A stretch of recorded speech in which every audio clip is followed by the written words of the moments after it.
She married a poor man, not knowing he was a hidden millionaire. Hi, my beautiful family. I speak to you today with a heart full of love.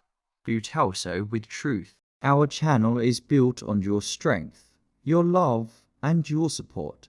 Every story I write is written with tears, with passion, and with prayer for each one of you. But my family, I see the channel going down because many forget to like, many forget to comment. It hurts me because it feels like my hard work is left unseen. I ask you today, not just as a creator, but as your brother who truly loves you, please, whenever you watch, give your love back. A simple like, a simple comment keeps this family alive, keeps our light shining, and gives me the power to bring you more and more beautiful stories. May God bless every woman in this family with honor, with dignity, and with unshakable strength. May every man be blessed with wisdom and respect. May our children rise higher than mountains, and may every home be filled with endless love and peace. Amen. If your heart is true, write present. If your love is real, write in the comment where you're watching from. Imagine this. You marry a man you believe is broke, scraping by on instant noodles, driving a car that sounds like it's held together with duct tape, and working 2 jobs just to make rent. He's humble, he's quiet, he's not flashy in the least. You think you've got him all figured out, but here's the catch. The man you've been rolling your eyes at, mocking for his lack of ambition, and comparing to wealthier friends, is actually sitting on a fortune, a hidden one, the kind that could change your entire life in a heartbeat. And one day, he decides to stop hiding it. This isn't just another messy relationship story, it's the kind that crawls under your skin. It's about greed, about loyalty, about what happens when you build a marriage on assumptions instead of love. And it's about the moment when one man, tired of the digs and the disrespect, finally reveals the ace he's been holding close to his chest all along. Now, don't picture him as some smug billionaire strutting around in designer suits. That's not the guy we're talking about. He grew up watching money tear his family apart, siblings fighting over inheritance, relatives stabbing each other in the back for a slice of wealth. He promised himself he'd never live like that. So he stripped all of it away, lived like an ordinary man, wanted someone who loved him, not the balance in his account. For a while, he thought he'd found her. She laughed at his jokes. She swore she admired his work ethic. They had a small wedding. Nothing glamorous, just close friends, a rented hall, and the belief that love was enough. But slowly, the cracks showed. Little remarks about his old car, complaints about the vacations they couldn't take, subtle comparisons to other husbands who were going places. At first, he brushed it off. Maybe she was just stressed. Maybe she didn't mean it. But over time, those little barbs started to cut deeper. And when he finally realized she hadn't married him, but the potential version of him she thought she could mold into something richer, well, that's when everything shifted. Because here's the truth. When you spend years underestimating someone, mocking their grind, treating them like a stepping stone, you forget they might just be playing a longer game than you. And when this man finally decided to let his wife see who he really was, it wasn't a sweet surprise. It wasn't a romantic reveal. It was a reckoning. So buckle in. This isn't just about money. It's about power, betrayal, and the cold satisfaction of justice served at room temperature with a silver spoon. And hey, if you love stories where justice isn't just served, but plated on fine china with a chilled glass of karma, hit subscribe. These scripts take hours of writing, editing, and emotional recovery from second-hand rage. So your support seriously means the world. When Op tells his story, he always starts the same way. Back then, I looked broke. And honestly, that was the point. He was a college student with calloused hands from late-night shifts and eyes that carried the weight of too many textbooks. His car coughed more than it roared, and his diet could be summed up in 2 words: instant noodles. From the outside, he looked like any other young man barely keeping it together. But what nobody knew, not his classmates, not his professors, not even the girl who would later become his wife, was that his bank account could have bought him freedom 10 times over. He came from money. Serious money. Thing is, he hated what it did to people. He'd grown up watching relatives tear each other apart over inheritance. Cousins turned into enemies, siblings into rivals. The house he grew up in echoed with arguments about wills, trusts, and who deserved the bigger share. And as a boy, he made himself a promise: I'll never let my wealth define me. I'll live my own life. If someone loves me, it's going to be for who I am, not what I have. That's why he stripped it all away. No designer clothes, no flashy car. He even kept his last name low profile, so nobody would connect him to the family fortune. He wanted to start at zero, to build his own. And that's when he met Lena. She wasn't flashy either. At least, not then. She liked his quiet determination, the way he never complained about working double shifts, the way he treated her like she was the only bright spot in his day. She once told him, "You're the most genuine person I've ever met. You don't need money to impress me." And he believed her. They dated through late-night library sessions and cheap coffee runs. When his car broke down, she didn't flinch. She laughed, pushed it alongside him, and said, "At least we're getting a workout for a while." She made the struggle feel almost romantic. So when he finally proposed, he did it with the simplest ring he could afford. No diamonds, no luxury brand, just a small band that he paid off in installments. And she said yes with tears in her eyes. Their wedding was modest.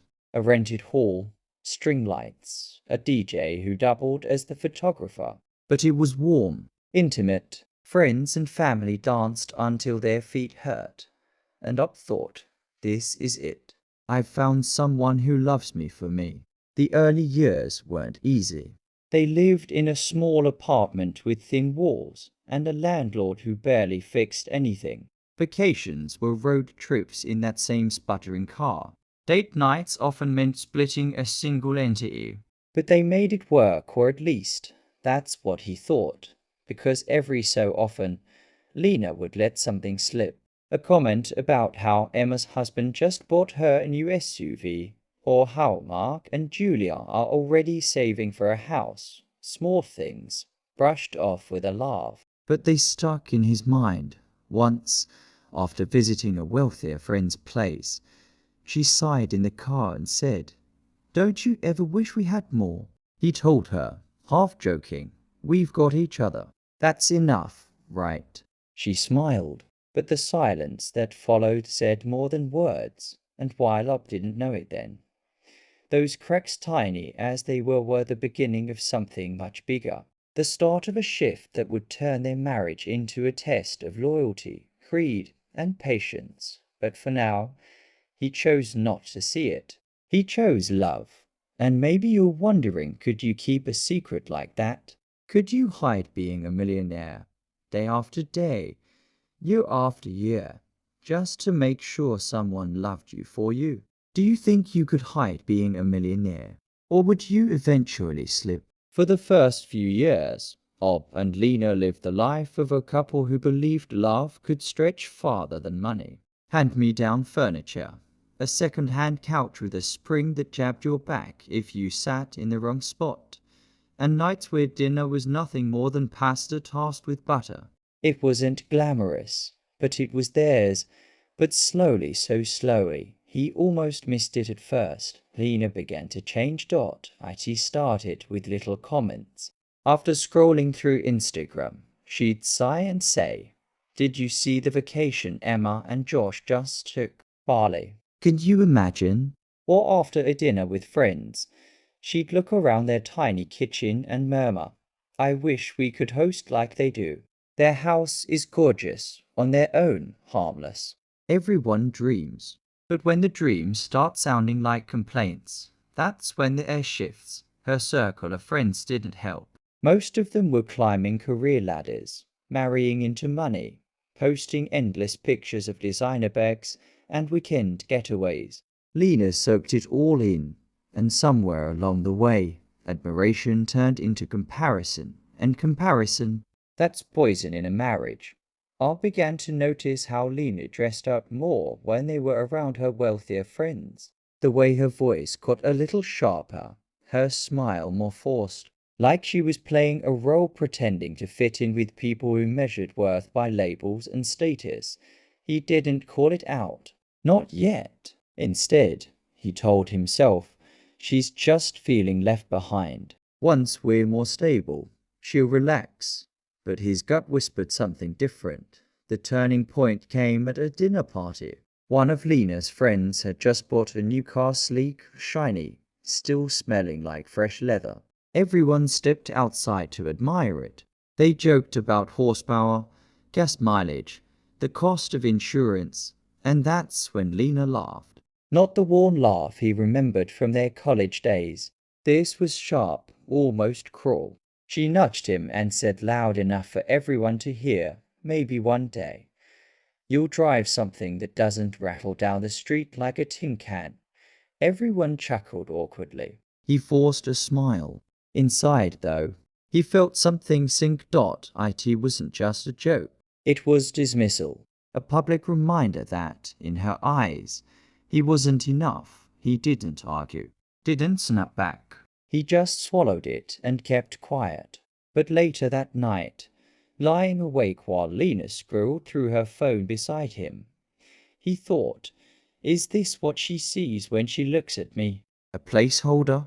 A man who's only valuable if he can provide more. From then on, he started watching more carefully. The way her eyes lingered on expensive things. The way she lit up when someone mentioned promotions or bonuses.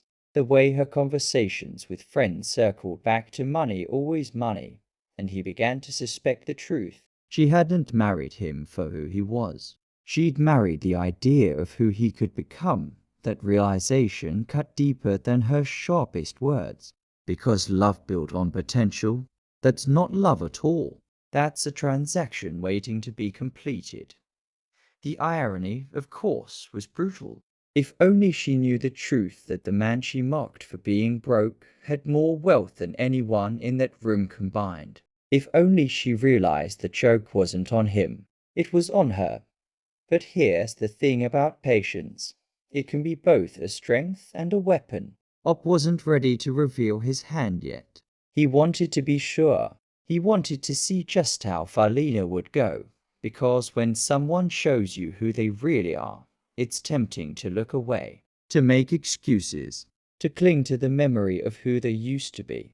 But Op had lived long enough to know. You can't unhear cruel words. You can't unfeel that sting of humiliation when the person who's supposed to love you makes you the punchline. And that dinner party, that was only the beginning. Would you stay with a partner who constantly criticizes your financial status? By year 5 of their marriage, the tone had shifted. Lena wasn't just sighing anymore, she was pushing hard. Don't you ever get tired of driving that thing? She'd ask, slamming the car door after another grocery run. The thing was his faithful old sedan, the one that had carried him through college and into their first apartment. To him, it was reliable. To her, it was an embarrassment. He tried to laugh it off. It still runs. That's all that matters, right? But her eye roll was sharp enough to cut glass. The complaints grew bolder. She'd leave real estate listings open on the laptop, houses far beyond their means. She'd circle jewelry ads in magazines and leave them on the counter. When he came home late from work, exhausted, she'd drop comments like, if you worked smarter, maybe you wouldn't have to work so hard. It wasn't just about things, it was about him. His career, his choices, his identity. The breaking point came at another party. One of her friends was showing off a new diamond bracelet, and everyone gathered around, admiring the sparkle. Someone asked Lena if she ever wanted something like that. She didn't hesitate. She smirked, gestured at him, and said, "Please." With his salary, I'll be lucky if I get a charm from the clearance rack. The laughter that followed wasn't cruel, it was awkward, uncomfortable. But it was laughter all the same, and he stood there, drink in hand, feeling like the floor had dropped beneath him. Humiliation has a way of burning slow. Outwardly, he stayed calm, smiled, even played along with the joke. But inside, something twisted. Later that night, as they drove home in that same embarrassing car, she kept scrolling on her phone, not even noticing how silent he was. The headlights cut through the dark road, and all he could think was, "This isn't the woman I married." Or maybe, "This is who she's always been, and I just didn't want to see it." The next few weeks only confirmed it. She started demanding they upgrade the apartment, pushed him to consider a loan for a newer car, even tossed out the idea of him switching careers. "Why don't you go into finance? Real money's there." Every suggestion wasn't about partnership. It was about status, about appearances, and the more she pushed, the clearer it became. She hadn't fallen out of love with him. She'd fallen out of love with his simplicity. He tried to reason with her. "We're building something, Lena. It takes time. We'll get there." But her reply cut like a blade. "I'm tired of waiting." Other women don't have to wait. He didn't argue. He didn't shout. He just nodded quietly, as though her words hadn't just gutted him. But inside, something shifted that night. Lying awake while she slept peacefully beside him, he stared at the ceiling and replayed every cruel laugh, every eye roll, every dismissive jab. And in the silence of that dark room, he realized the truth. Lena didn't want him. She wanted the life she thought he could give her. And if that's what she wanted, well, maybe it was time to give it to her. Not as a gift, not as a surprise, but as a lesson. Because the one thing Lena had never considered was that the broke man she mocked had been a millionaire all along. And that's when he decided if she wanted money so badly, she was going to see exactly what it would cost her. If your spouse mocked you like this, what would you have done right then and there? That's the thing about revenge. It doesn't always start with rage. Sometimes it starts with silence. He began small. One night at dinner, he leaned back, casually mentioned, "I thought I might get a promotion, but looks like they're giving it to someone else." Lena's fork stopped halfway to her mouth. "Again," she said, her tone flat, almost irritated. "How long are you planning to stay stuck in this dead end?" He gave a little shrug. "Guess I'll just keep working. Inside, though." He was taking notes from then on. He started sprinkling missed opportunities into their conversations. A startup that didn't take off, a client who bailed, a networking event he forgot to attend. Each time, Lena's disappointment wasn't about him, it was about the lifestyle she thought she was losing. The mask slipped more and more. One evening, while they were watching TV, Lena turned to him and said, "You know, you really should spend more time with people who have money.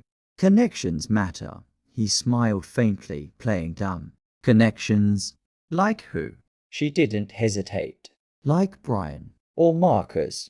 Their wives never have to worry about anything." "Don't you want that for me?" That line stayed with him. "Don't you want that for me?" Not for us. Not for our future. For her. Still, he didn't react. He couldn't, not yet. Because every reaction would give her an out.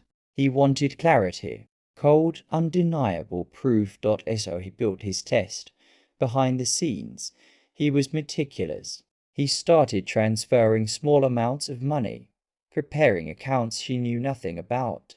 He dusted off his trust fund paperwork, reconnected with the family lawyer, and began piecing together exactly how he would reveal the truth. But to Lena, he remained the struggling husband at a friend's birthday party. The cracks widened again. He pulled up in his same old sedan, parked next to rows of shiny new SUVs. Lena sighed dramatically as she got out. "Couldn't you at least have washed it?" she muttered under her breath, just loud enough for him to hear. Inside, the party buzzed with chatter about vacations to Greece, new condos, luxury watches. Op sipped his drink quietly, content to observe. Lena, meanwhile, tried to keep up bragging about future plans, painting a picture of a lifestyle that didn't exist. When one of the wives teased, "So, when's your big upgrade? New house?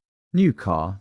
Lena laughed awkwardly and said, "Oh, we're working on it. He just needs to. You know, step it up, step it up." Those 3 words cut deeper than the laughter.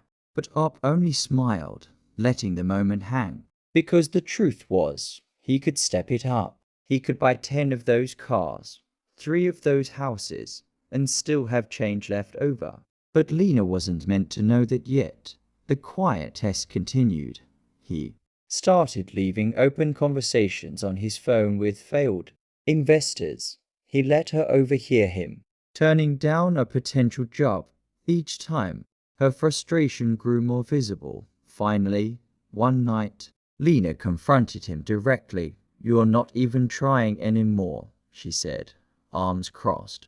"I married you because I thought you had potential. But you're stuck. Do you want me to be miserable forever?" Op's voice was steady. "I thought you married me because you loved me." For a flicker of a second, guilt crossed her face. But it was gone just as fast.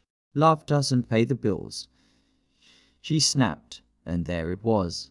The confession he needed. From that moment, he stopped questioning. He knew exactly what she wanted, exactly who she was. The trap was set, and all that remained was the reveal. But before that reveal could happen, he had one final step. Temptation.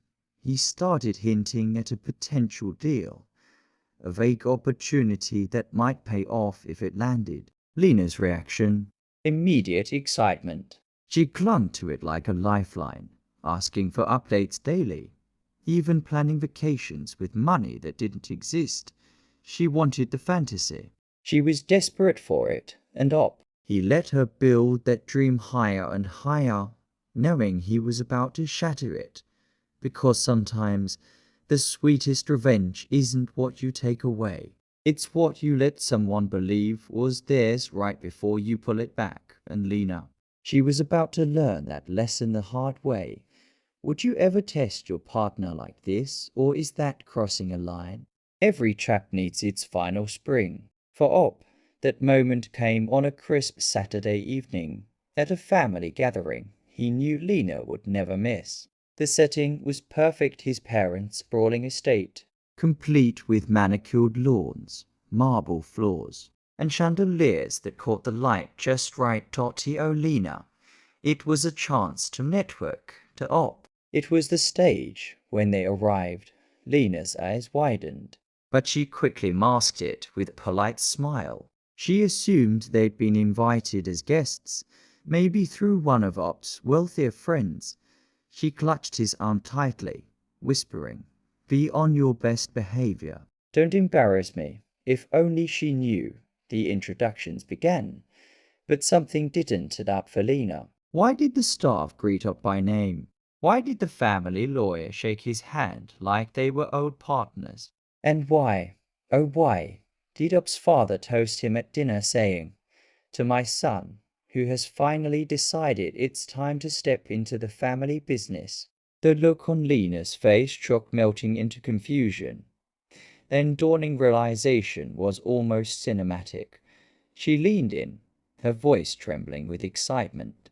"Wait, this is your family? You never told me you were." Ob cut her off gently, but firmly. "I wanted someone who loved me for me, not for this." He gestured to the glittering room. the wealth dripping from every corner. Lena blinked rapidly, then plastered on a smile. Of course I love you. But, wow, this changes everything. That was the problem. It changed everything for her. For Op, it changed nothing. Later that night, while the family gathered in the study, the lawyer brought out documents, trusts, businesses, investments. Op sat calmly as his father explained how the assets were structured, how ironclad the protections were. Lena's head whipped between them, her smile faltering as she realized the fine print. None of it was in her name. None of it would ever be hers. She tried to laugh it off. Well, I mean, what's yours is mine, right? Op didn't laugh. His voice was steady, cold in a way she had never heard before. No, Lena, what's mine is mine. And what's yours? That's still just yours. The silence in the room was deafening. Lena's face burned crimson. She stammered, reaching for his hand. You can't be serious. After everything, he pulled back. After everything, I can't be anything but serious. You wanted money. You made that clear every time you rolled your eyes. Every time you mocked me for not being enough. Well, here it is. But it's not for you. The humiliation hit her harder than any argument could, and with the entire family watching, there was nowhere to hide. That's the brilliance of Op's reveal. It wasn't just about showing her the money. It was about showing her the cost. And the cost was everything. By the end of the night, Lena wasn't glowing with pride at being a millionaire's wife. She was reeling from the reality that she'd been cut out of the story entirely. That was the moment she realized she hadn't married a poor man. She had married a mirror of her own greed. And now she was standing in front of it, exposed. Should Op divorce her immediately, or make her live with the consequences first? After the reveal, Lena's confidence cracked like glass under pressure. The woman who once rolled her eyes at Op's old car now sat across from him in their apartment, mascara streaked, voice trembling. I didn't mean it like that. I only wanted the best for us, she pleaded, clutching his arm. But Op wasn't the same man who used to flinch under her words.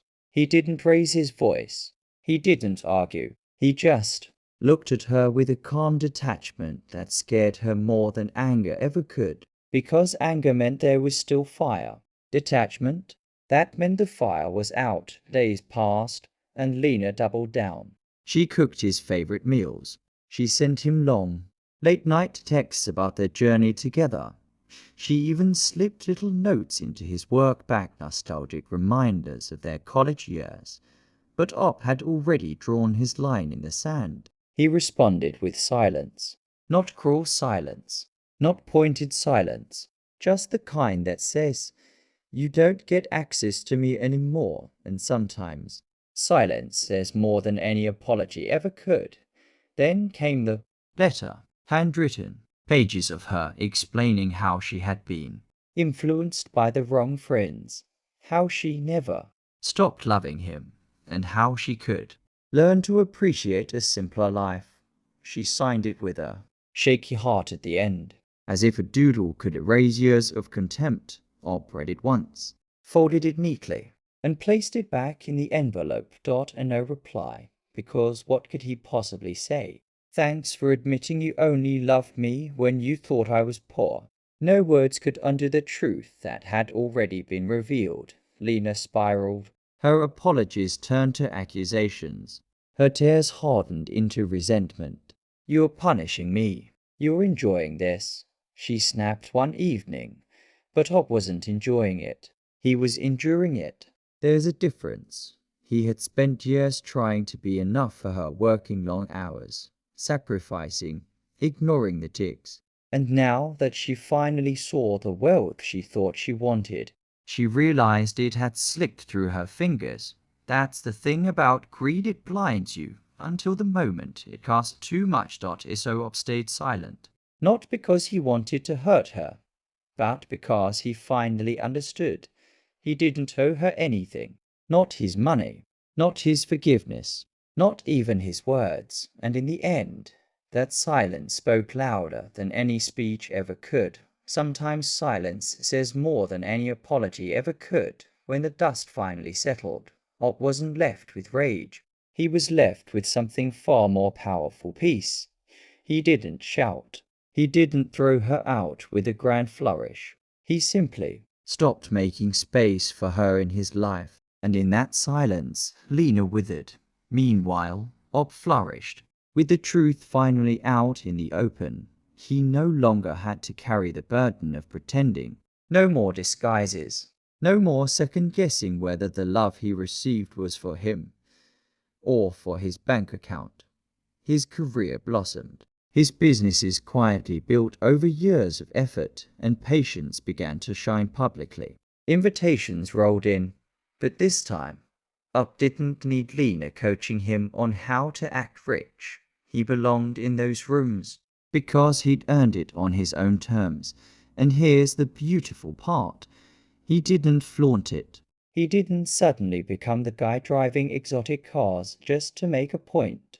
Instead, he invested in his peace. He traveled where he wanted, when he wanted. He surrounded himself with people who valued laughter over labels. For the first time in years, he was free. Lena, on the other hand, her story took a different turn. The same friends who once encouraged her to sneer at Op's lack of ambition drifted away. Why? Because without access to his supposed potential wealth, Lena was just another person chasing status she couldn't afford. Greed is lonely when it has nothing left to feed on. She tried, of course, to claw her way back. A text here, a carefully staged photo on social media there.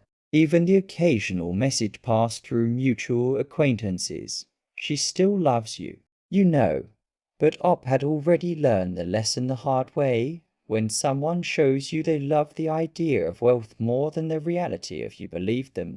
So he didn't reply. He didn't take the bait. He let her words vanish into the void, unanswered, because real revenge, isn't about screaming in someone's face or making them suffer.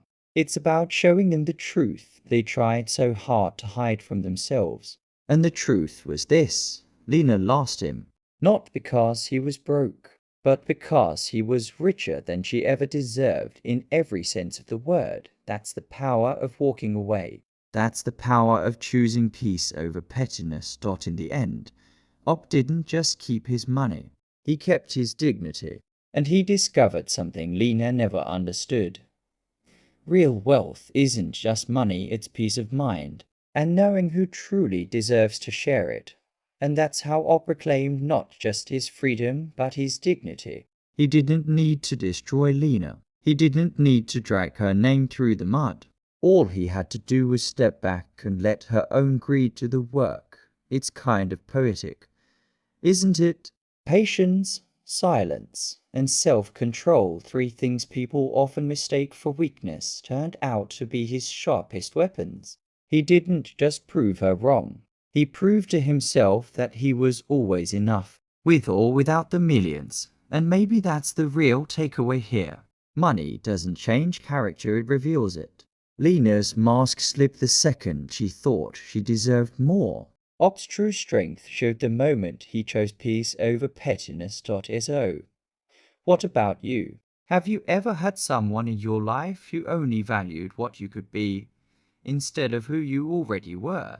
It's a tough lesson, but sometimes exposing the truth is the sweetest revenge of all. Final thought. Real wealth isn't just money, it's peace of mind. And knowing exactly who deserves to share it. If you found this story as satisfying as I did, hit that like button, drop your thoughts in the comments, and don't forget to subscribe. It takes hours to sift through these stories, shape them into something binge-worthy, and bring them to life, and your support helps us keep serving karma, one story at a time.